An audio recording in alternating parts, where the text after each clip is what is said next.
Cricket is so much more than just a game, right? It's this global obsession, a huge source of national pride, and honestly, it's a spectacle that billions of people tune in for. But all of that passion, all that energy, it generates a staggering amount of money. And wherever there's not much money, well, you're going to find a serious power struggle. Okay, so let's just dive right in. Just look at this scene. We're talking over 93,000 fans, a literal sea of color and noise, all crammed into one place for a single match. This isn't just some sporting event. It's a massive cultural phenomenon that has a huge chunk of the planet absolutely captivated. But here's the thing. Beyond the boundaries, beyond the amazing sixes, there's a whole other game being played. It's a game of money and a game of power. And when a sport gets this big, the question of who's really calling the shots becomes, well, incredibly important. And you know how you find the answer? You follow the money. So to really get who holds the keys to the kingdom, we just have to follow that money trail. And let me tell you, that trail leads to a very small and very, very powerful group of organizations. Now, on paper, you've got the ICC, right? The global governing body.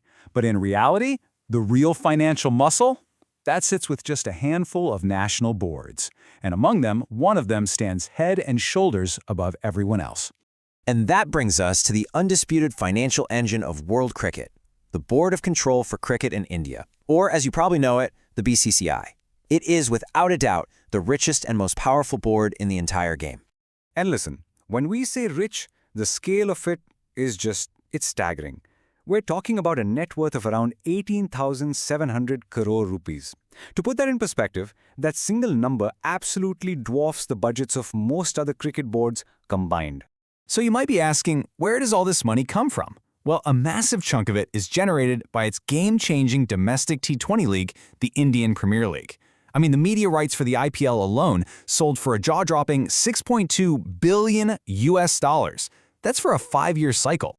Now, this incredible domestic dominance translates directly into global power. See, the ICC earns money from huge events like the World Cup, and then it distributes that cash to all the member nations. The BCCI, it commands over 38% of that entire pot. Just think about that for a second. One country's board takes home more than a third of the whole global pot. And the BCCI isn't just a one-trick pony with the IPL.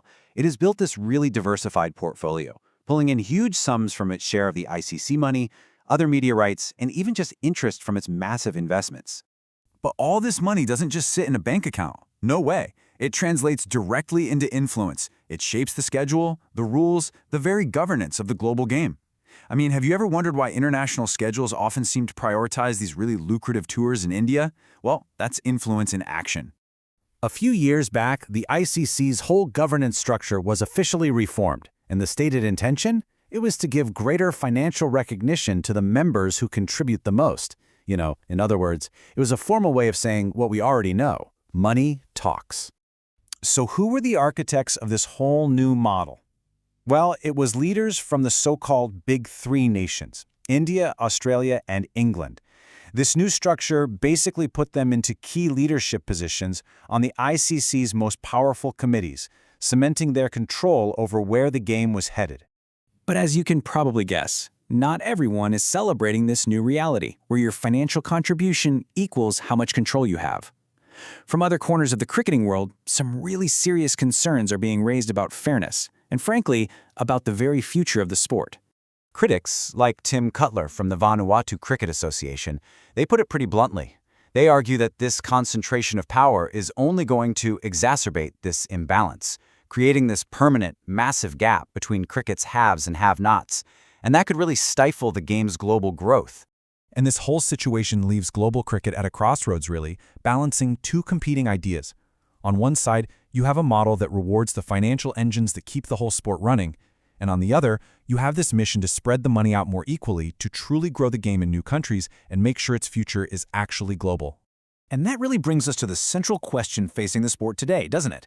Is all this immense financial power a tide that's going to lift all boats, or does it risk leaving the smaller nations completely stranded? The answer to that question will define the future for every single team, from the giants of the game to all those aspiring nations just dreaming of their shot on the world stage.